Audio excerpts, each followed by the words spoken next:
9월 11일 성경 본문을 봉독하겠습니다.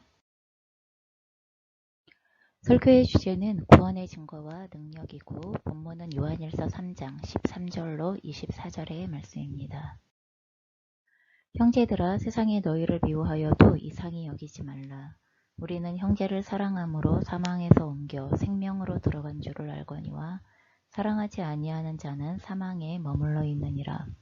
그 형제를 미워하는 자마다 살인하는 자니 살인하는 자마다 영생이 그 속에 거하지 아니하는 것을 너희가 아는 바라.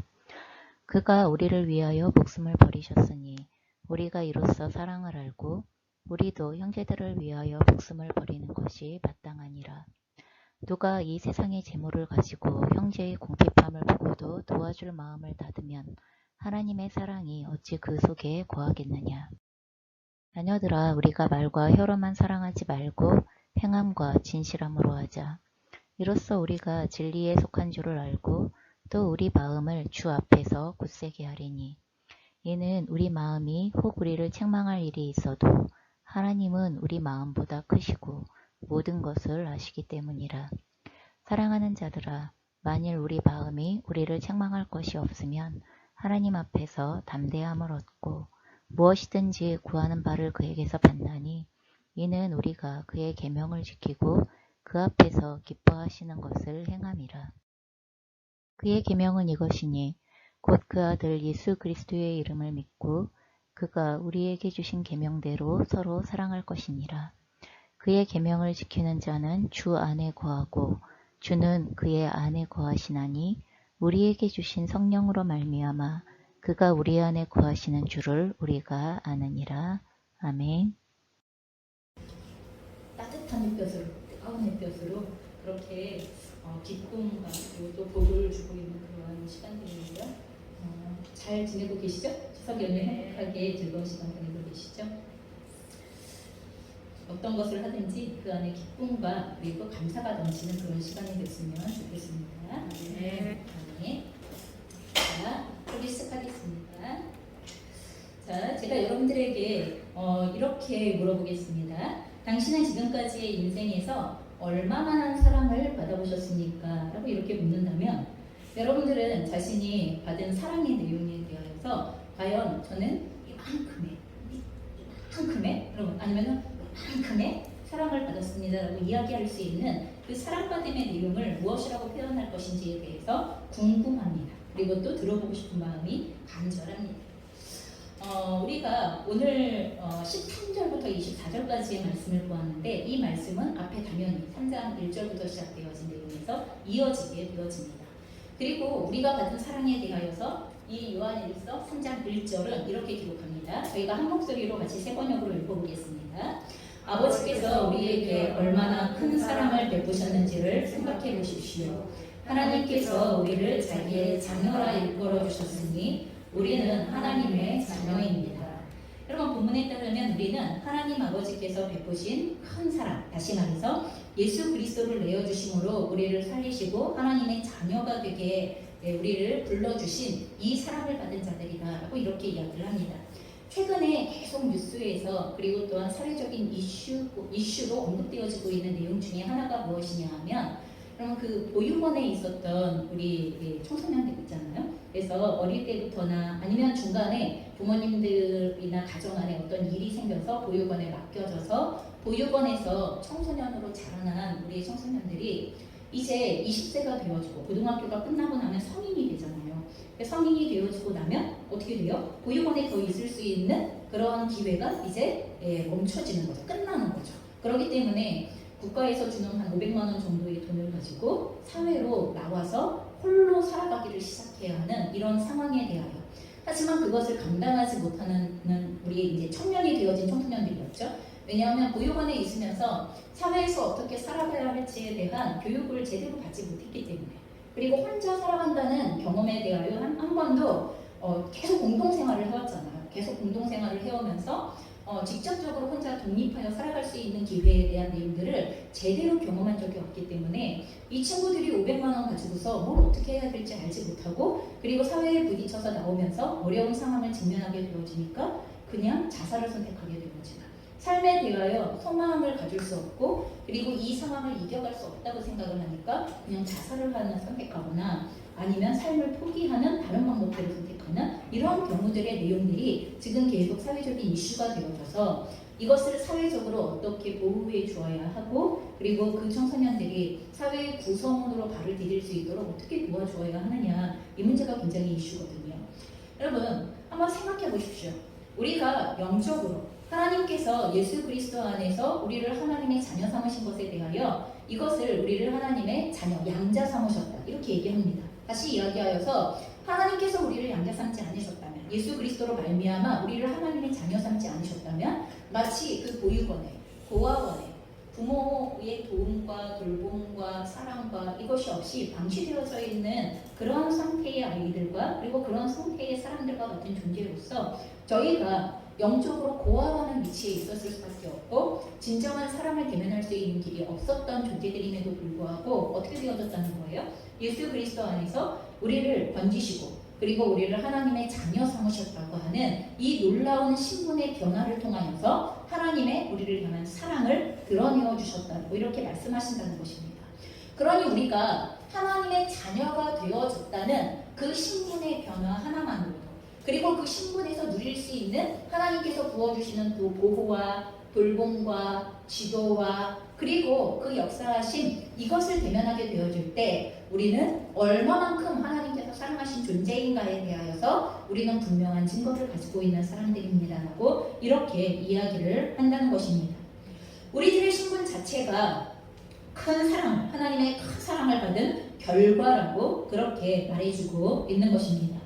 또한 우리들은 그 뒤에 본문에서 보면 그리스도께서 다시 오실 때에 우리들은 어떻게 되어질 사람들이냐 하면 예수님의 참 모습처럼 우리도 변화하게 되어질 존재들이다라고도 그렇게 말씀하십니다. 우리의 미래에 대하여 말하는 거죠. 지금 우리가 하나님의 자녀가 되어졌을 뿐만 아니라 예수 그리스도께서 오시는 그때 다시 오시게 되어질 때 우리는 그리스도와 같은 사람이 되어질 것입니다. 같은 존재가 되어질 것입니다. 그리스도 안에 거하고 그리고 그리스도와 연합하게 되어지는 바로 그런 존재가 되어질 것입니다. 라는 우리의 미래에 대하여서 언급해 주시는 그러한 말씀이라는 것입니다. 여러분 그래도 중요한 건 뭐냐 하면 하나님께서 우리의 현재와 구원받은 현재와 구원이 완성되어질 미래에 대해서 이렇게 말씀하신다 하더라도 이제 문제는 뭐냐 하면 우리가 그것을 믿느냐 알고 믿고 받아들이느냐 하는 이 문제가 걸려 있습니다. 그래서 그 뒤에 본문에 우리가 이것을 진짜 믿는다면 우리의 현재의 정체성과 신분을 믿고 그리고 앞으로 우리가 완성되어질 우리들의 모습 그리스도 안에서 완성되어질 우리들의 모습을 믿는다면 우리는 그 소망을 갖게 되어질 것이고 이 소망을 갖고 있는 사람들 안에 어떤 변화가 시작되어지느냐 하면 예수님의 깨끗하심과 같이 자신을 깨끗하게 하는 일들이 시작이 되어집니다 라고 이렇게 얘기해요. 결국 내가 변화되어질 모습이 그 모습이기 때문에 내가 살아갈 모습이 예수 그리스도와 같은 모습이고 내가 앞으로 변화되어질 내용이 예수 그리스도의 거룩하심과 같은 모습이기 때문에 이것을 진짜 믿을 때 여기에서의 나의 삶에서부터 나는 그것을 소망하여서 나의 삶에서의 깨끗한 변화를 추구하게 되어지고 시작하게 되어집니다 라고 이렇게 말한다는 것입니다. 그러면 우리는 생각해 볼 수 있습니다. 도대체 예수님처럼 자신을 깨끗하게 한다는 말이 무슨 의미인가? 여러분 어떻게 하는 것이 깨끗하게 하는 것이냐 라는 것에 대하여 여러분 오늘의 본문에서는 죄를 짓지 않는 것이다. 다른 말로 하면 불법을 행하지 않는 것이다 라고 이렇게 말씀합니다. 여러분 우리가 그리스도의 거룩하심과 같이 거룩하여진다는 말은 죄를 짓지 않는다는 것, 불법을 행하지 않는다는 것인데 여러분 이것에 대하여 요한일서 3장 5절에서 이렇게 기록합니다. 같이 읽어보겠습니다. 여러분 졸리시죠? 눈을 들어 그럼 함께 큰 소리로 읽겠습니다. 시작. 여러분이 아는 대로 그리스도께서는 죄를 없애려고 나타나셨습니다. 그리스도는 죄가 없는 분입니다. 여러분 그분은 죄가 없는 분이시기 때문에 여러분 우리가 그분 안에 거하게 하기 위하여 그분과 교제케 하기 위하여 그분의 능력을 경험하는 삶을 살게 하기 위하여 필요한 것이 뭐예요? 우리들의 삶에 죄를 없애기 위하여서 오신 분이십니다. 여러분 이걸 진짜 믿으셔야 됩니다. 예수님께서 이 땅에 오신 목적을 단적으로 이야기한 내용인데 물론 구구절절하게 설명할 수 있습니다만 그것을 응집하여서 한마디로 이야기하자면 그리스도께서는 죄를 없애시기 위하여, 자신과 같게 하기 위하여 죄를 없애시기 위하여 오신 분이십니다라고 이렇게 선언하신다는 거예요.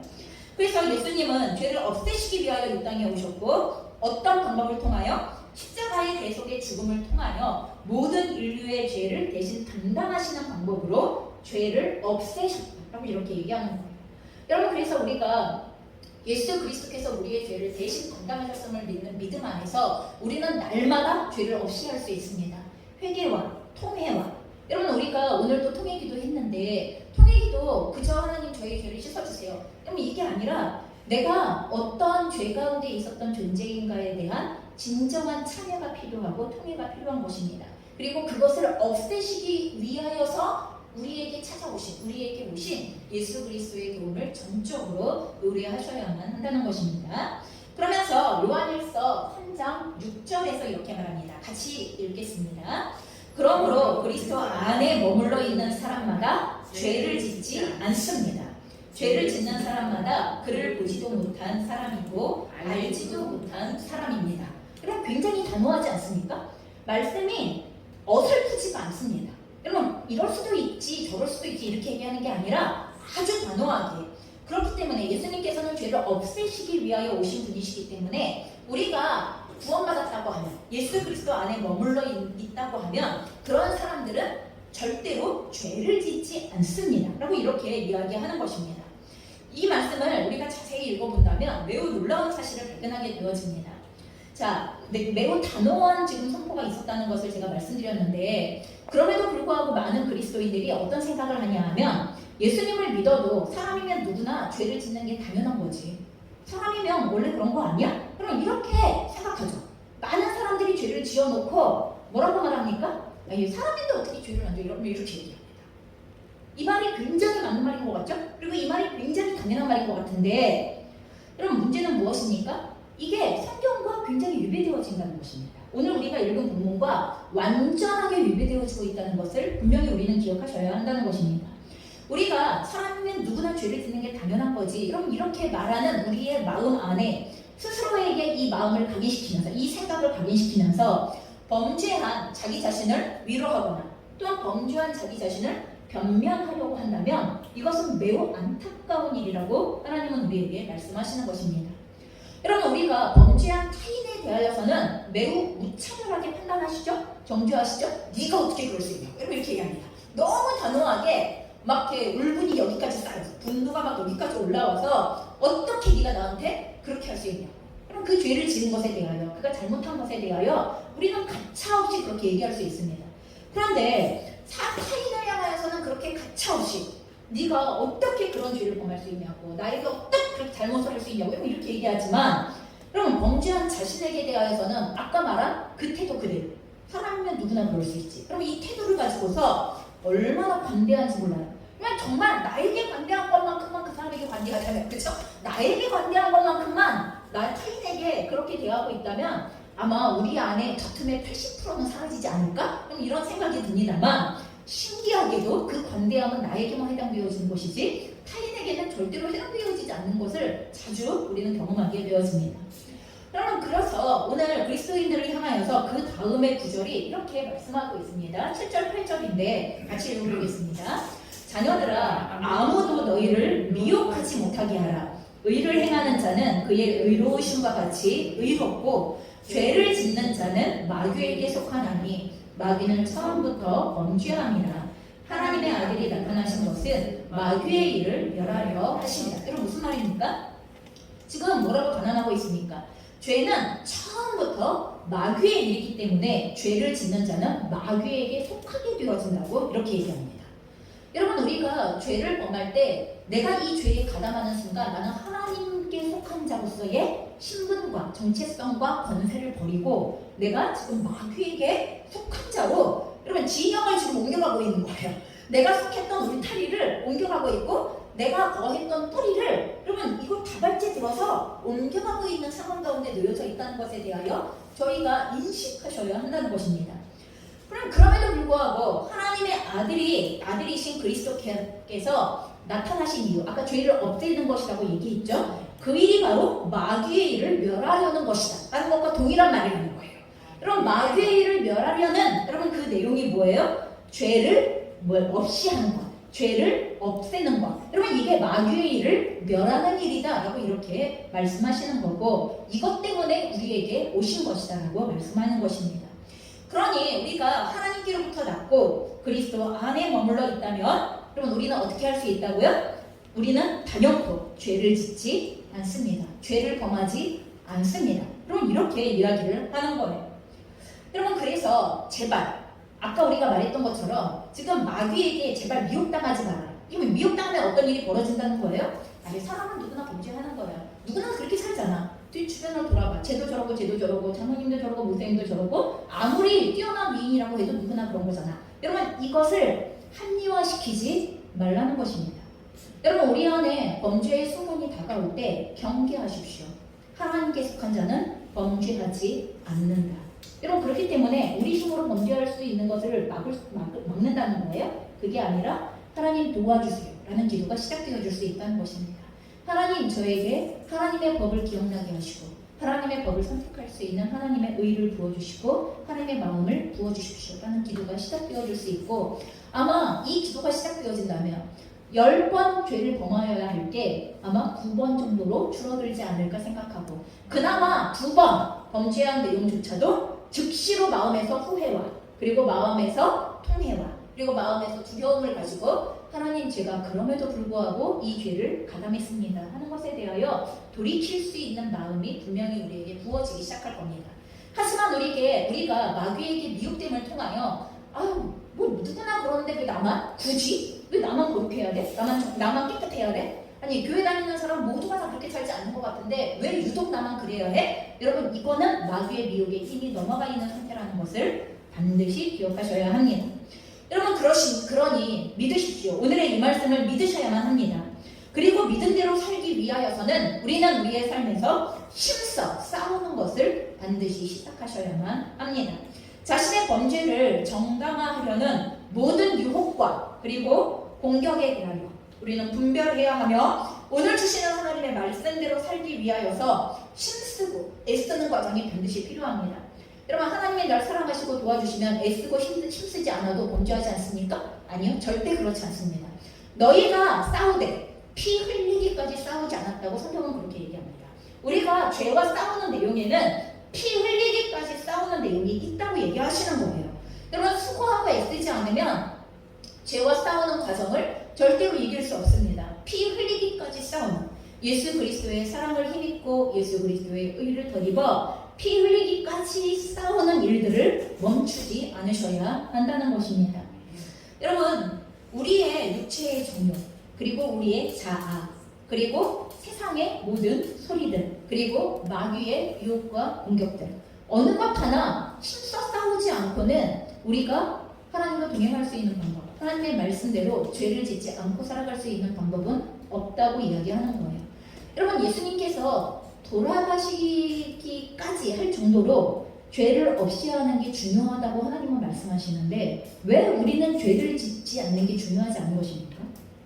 예수님께서 자신의 생명을 맞바꾸시기까지 죄를 짓지 않는 게 중요하다고 지금 얘기하시는 거잖아요. 생명을 내어주시면서까지 죄를 없애는 게 중요하다고 얘기하시는 거잖아요.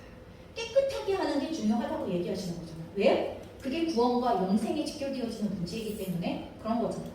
근데 왜 우리는 그게 중요하지 않은 거예요? 우리는 범죄하는 문제가 그리고 범죄에 노출되어지고 범죄를 선택하는 문제가 왜 중요하지 않은 것인지 저는 그게 잘 이해가 되지 않습니다. 주님이 생명을 맞바꾸면서까지 선택하실 수밖에 없었던 그 중요한 문제가 값을 지불하셔야 됐었던 그 중요한 문제가 우리에게도 동일한 생명과 직결되어지는 문제라는 것을 믿으셨으면 좋겠습니다. 인정하셔야만 합니다. 물론 이 일은 내가 인정하고 안 하고와 상관없이 하나님의 역사하신 대로 운행되어져 갈 거지만 여러분 이걸 인정할 때와 인정하지 않을 때 우리의 삶의 내용이 너무나 달라지기 때문에 그리고 그 너무나 다른 삶은 우리의 영혼의 결국을 가져오게 되는 것이기 때문에 너무나 중요하다는 것입니다. 자 그렇다면 도대체 우리는 어떤 죄를 범하지 않아야 하는 것입니까? 라는 것에 대하여 요한일서 3장 10절에서는 이렇게 말씀합니다. 저희가 함께 말씀을 공독하겠습니다. 시작.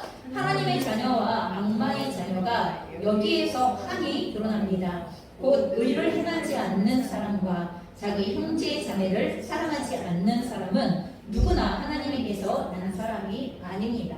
여러분, 우리는 죄를 범하지 않아야 한다고 생각할 때 굉장히 거대한 죄를 이야기하는지 모르겠습니다. 하지만 성경에서는 굉장히 본질적인 죄에 대하여 언급하는데 그 본질적인 죄를 두 가지로 말합니다. 첫 번째는 의를 행하지 않는 사람은 그러면 어디에게 속했다고요? 악마에게 속하 있는 사람이라고 그렇게 얘기해요. 여기서 말하는 의라고 하는 것은 무엇입니까? 하나님과 올바른 관계를 가지고 있는 것을 이야기합니다. 그래서 의를 행하지 않는 사람은 하나님과 올바른 관계를 해치는 모든 죄를 범하는 사람을, 여러분, 그것을 우리가 의를 행하지 않는 사람이라고 이렇게 얘기합니다.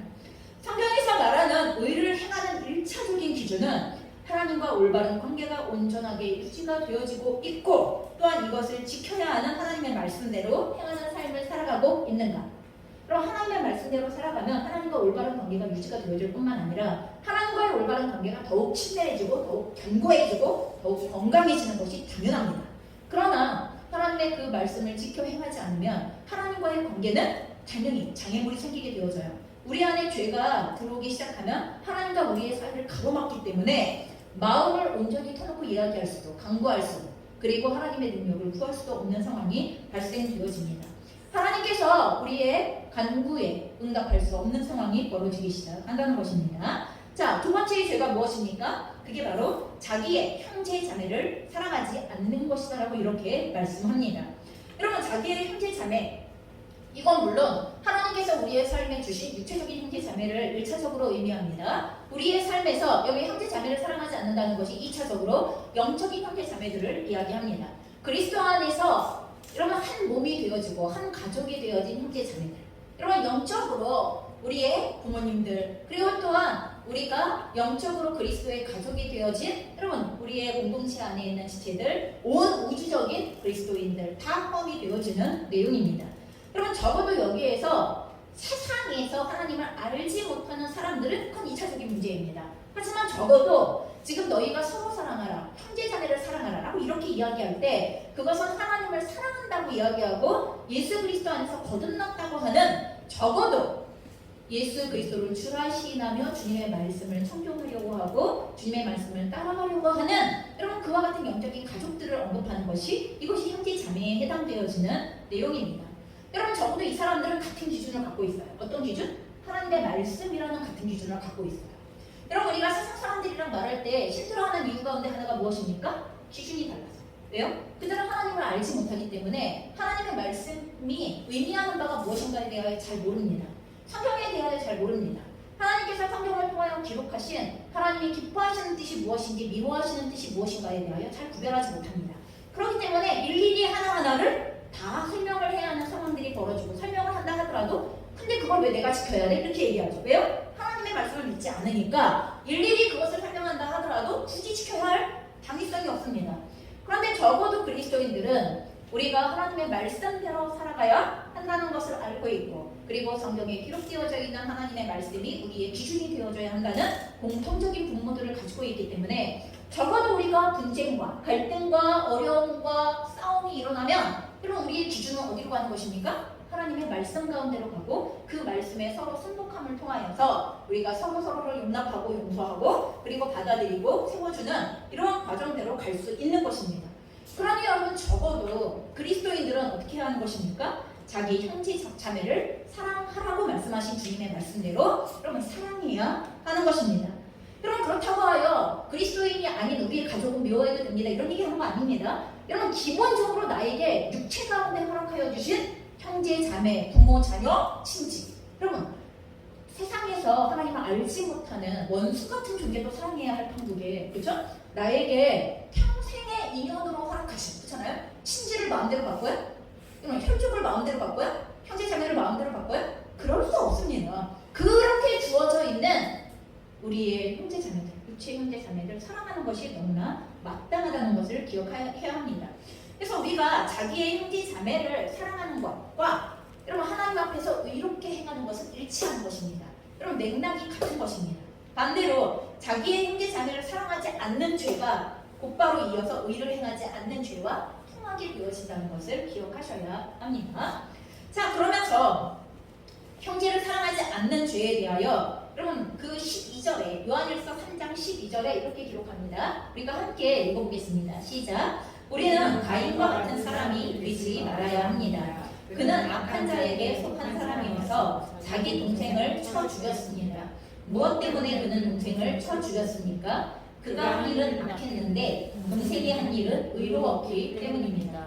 여러분 이 말씀을 가만히 생각해보면 아주 재미있는 내용이 여기에 기록이 되어져 있고 정말 신기한 원리가 기록이 되어져 있는데 여러분 가인과 아벨이 누군지 아시죠?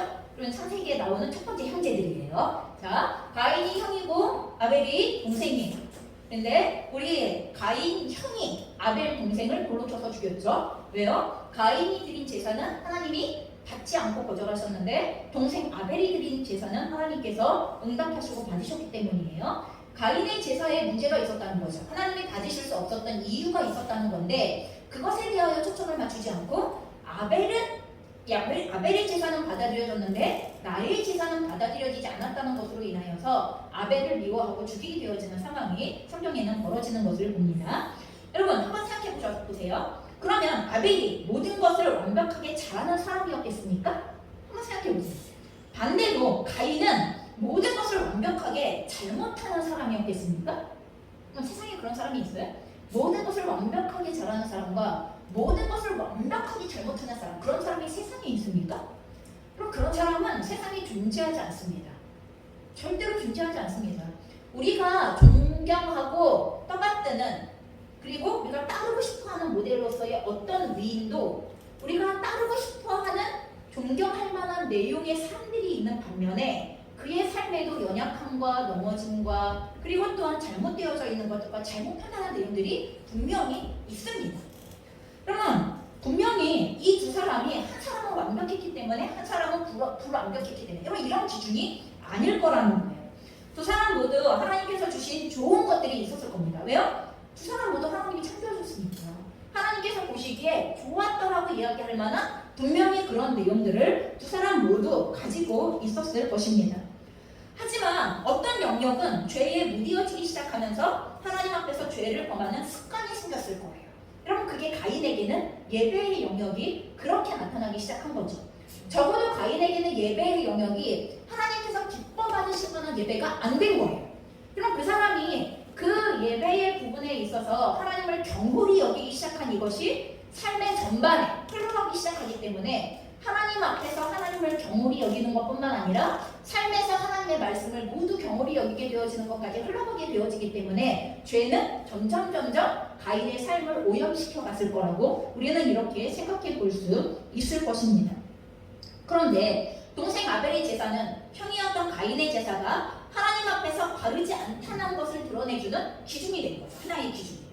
아벨의 제사를 받으신 하나님께서 그럼 가인에게 뭐라고 말씀하시는 거예요? 하나님께 제사 드린다는 건 나에게 예배 드린다는 건 이렇게 하는 거야 라는 것에 대하여서 알려주시기를 원하시는 기준이 그게 아벨의 제사였던 거예요.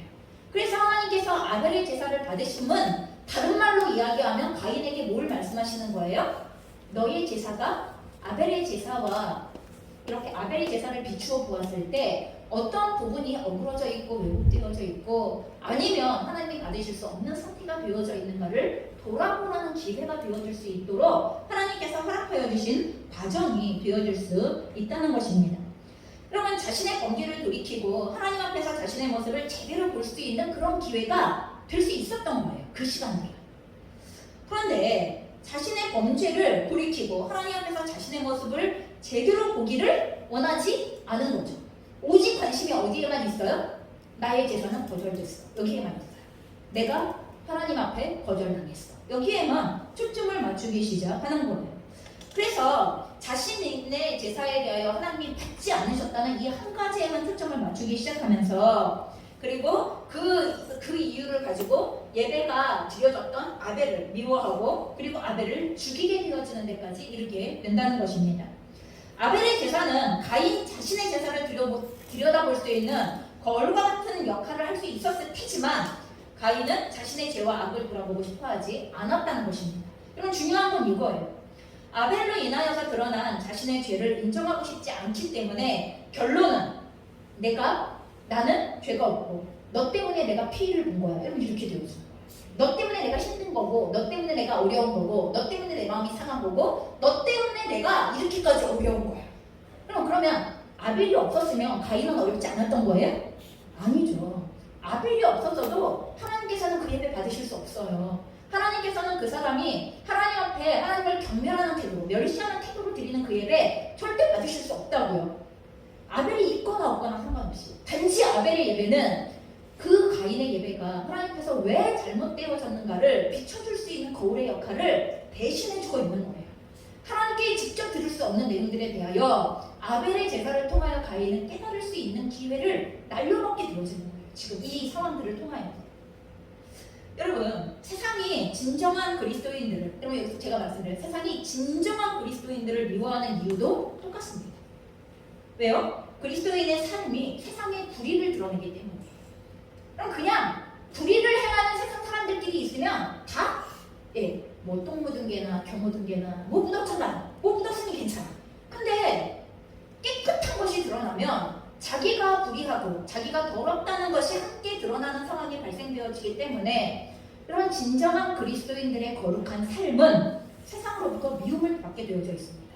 그들이 자신의 잘못된 것과 죄를 고치려고 하지 않는 한, 여러분, 그 거룩한 그리스도인은 눈에 가시고 거룩한 그리스도인이 없어져야 내가 정상이 되는 거예요. 세상 사람들은 다 이렇게 살아, 이렇게 말해도 되는 상황이 되기 때문에 여러분, 그래서 그리스도인들을 미워해요. 그래서 예수님도 동일하죠. 예수님께서 왜 돌아가세요? 그 당시에 하나님 앞에서 그들이 죄의 모습을 가지고 있는 것들을 하나님의 말씀과 예수님의 삶을 통하여 비추어 드러내시기 때문에 여러분, 예수님은 미움을 받고 돌아가실 수밖에 없는 상황이 벌어지게 되는 겁니다. 여러분, 우리가 그 예수님의 뒤를 따르고 있는 존재들이라는 것을 기억하셔야 합니다. 그래서 13절에는요, 형제들아, 세상이 너희를 미워하여도 이상히 여기지 말라, 이렇게 기록되어져 있습니다. 세상이 너희를 미워하는 것 이상히 여기지 마라. 근데 내가 그리스도인답게 안 사는데도 내가 미움을 받아? 그러면 그건 내 죄 때문에 미움받는 거예요. 그러니까 내가 잘못한 것 때문에 미움받는 거 말고 그거 하시면 안 돼요. 그리스도인은 그거 아니에요. 그거 아니고 여러분, 제발 하나님의 말씀을 비추어 보아, 그리고 나의 형제 자매들이 나에게 하는 말을 비추어 보아 내가 돌이켜야 할 문제를 속히 돌이키셔야 하고, 적어도 내가 하나님의 말씀 앞에 거룩함과 단정함으로 행하고 있는데 세상 사람들이 나를 미워해요? 세상이 나를 미워해요? 나를 못 견뎌해요? 여러분, 그건 바로 오늘 예수님과 같은 동일한 이유로 받는 미움이기 때문에 우리가 이 땅 가운데에서 마땅히 받아야 할 미움이 된다는 것을 기억하셔야 한다는 것입니다. 자, 그 뒤를 이어서 또 하나의 재미있는 말씀이 나오는데 요한일서 3장 14절, 오늘 우리가 읽었던 본문 가운데 있는 말씀인데 공동 번역으로 읽어볼게요. 시작. 우리는 우리의 형제들을 사랑하기 때문에 이미 죽음을 벗어나서 생명의 나라에 들어와 있는 것이 분명합니다. 사랑하지 않는 사람은 죽음 속에 그대로 머물러 있는 것입니다. 여러분, 이 말씀을 가만히 보면 자신이 생명의 나라에 들어와 있는가를 분별하는 기준, 다른 말로 하면 내가 구원받았는가, 내가 하나님의 자녀인가를 분별하는 기준이 뭐래요?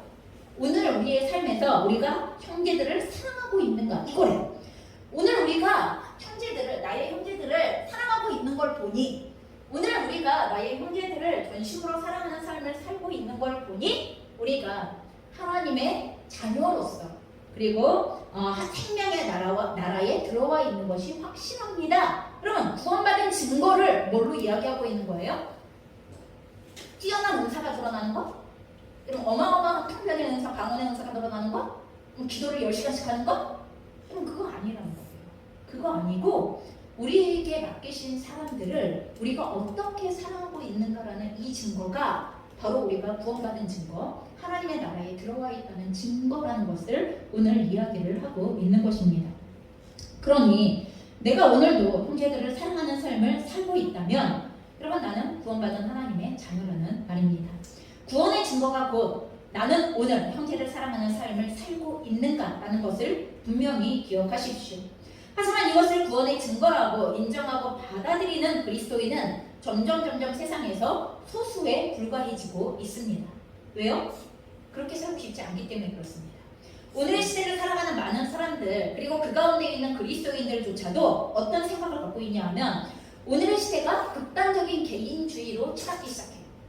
개인주의 이런 극단적인 개인주의가 인류가 이 세상에 있었을까 싶을 정도로 여러분 극단적인 개인주의로 치닫고 있습니다. 여러분 그래서 모든 것의 판단과 모든 것의 선택의 기준이 자기 중심적으로 살아가는 것이 당연하다고 이렇게 여깁니다. 어떤 상황과 사건을 해석하거나 그리고 또한 그것을 선택하는 기준이 자기 자신이 되어야 한다고 이렇게 여깁니다. 선택하고 판단하는 기준이 자기 자신이어야 하기 때문에 옳고 그름의 기준도 내 생각과 내 기준에 맞는지에 따라서 내가 좋으면 옳은 거고 내가 좋으면 선인 거고 내가 하기 싫으면 악인 거고 내가 원하지 않으면 여러분 그거는 불편한 거면 불편한 거는 행복하지 않은 거고 행복하지 않은 것은 악이라고 생각하는 여러분 이러한 판단이 난무하는 세상을 우리가 살아가고 있어요. 근데 이게 그리스도인적이에요.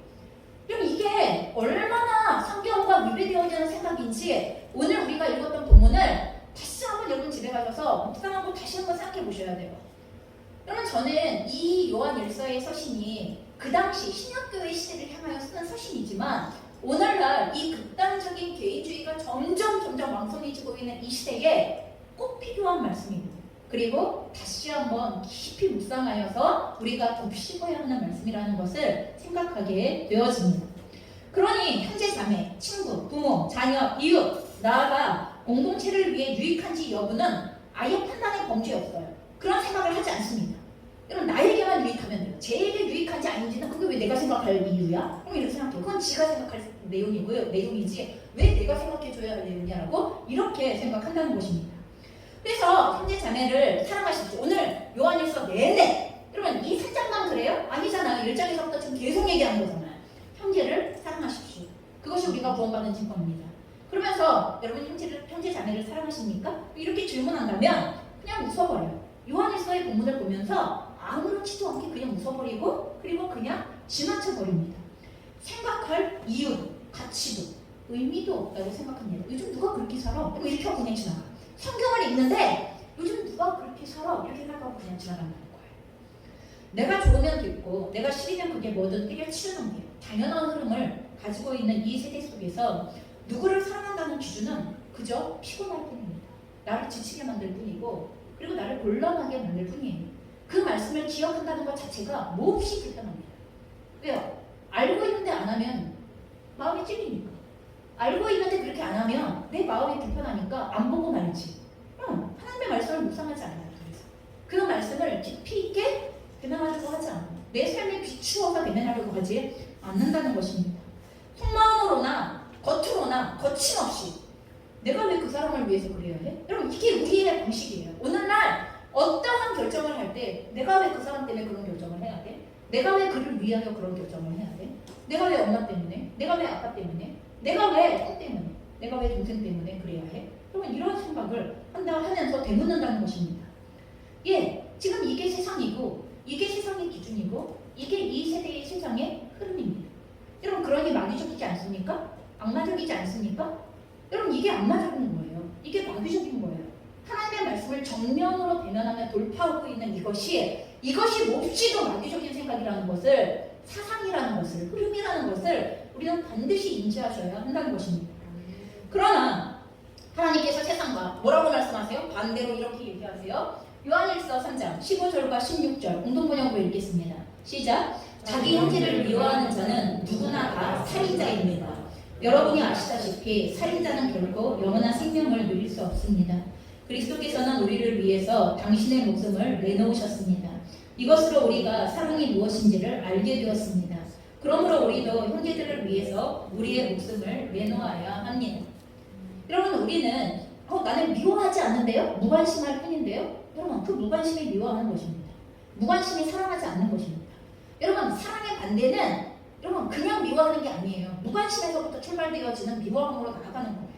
자, 그래서 그리스도를 통하여 우리가 받았고 알게 되어진 사랑은 형제들을 위해서 우리의 목숨을 내놓아야 하고 심지어 그것을 머리가 아니라 말로만이 아니라 행동으로 진실하게 해야 하는 것이라고 이렇게 말한다는 것입니다. 요한일서에 그렇게 써있는 거 나도 압니다 해서 끝나면 안 된다는 겁니다. 그렇죠? 그러니 내가 오늘 이렇게 진실하게 행함으로 내가 이렇게 당신을 사랑합니다 라는 구체적인 진실한 행동이 같이 표현되어져야 하고 그 수고가 포함되어져야 하고 그 행함으로 나아가고 있는 게 여러분 이게 바로 하나님께 하나님께서 우리에게 명하신 형제를 사랑하는 삶의 내용이라는 거예요. 하나님께서 사랑하라고 명령하시면서 우리 곁에 두시는 형제 자매들은요, 때로 우리의 자존심을 건드리죠. 그렇죠? 아무리 친해도 그래요. 아무리 저 사람 나랑 되게 잘 맞는 것 같아. 그래도 내 자존심을 건드릴 때가 얼마나 많은지 몰라요. 우리의 마음을 상하게 하기도 하죠. 너무 섭섭할 때가 많아. 그렇죠? 아무리 정말 절친이라고 얘기를 해도 절친인데 이 정도까지 나를 이해 못하나? 막 이런 생각이 들 때가 얼마나 많은지 모르겠습니다. 그리고 또한 우리의 불의를 드러내기도 합니다. 그가 나에게 지적하는 한마디가 몹시 내 마음을 기분 상하게 하고 지는 얼마나 잘나서 이런 마음을 갖게 만들어요. 그 지적을 받으면 나를 돌아보게 되는 게 아니라 오히려 그를 판단하게 되어지고 그를 공격하게 만드는 이런 일들이 발생되어집니다.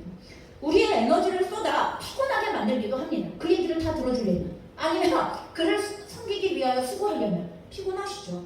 그래서 나의 마음과 삶을 몹시 불편하게 만들어요. 여러분, 사랑한다는 건 몹시 불편한 것입니다. 몹시 귀찮은 것입니다. 여러분, 사랑한다는 거에는 수고가 포함되어지는데 수고하는 게 얼마나 불편하고 얼마나 귀찮은 것인지 아십니까?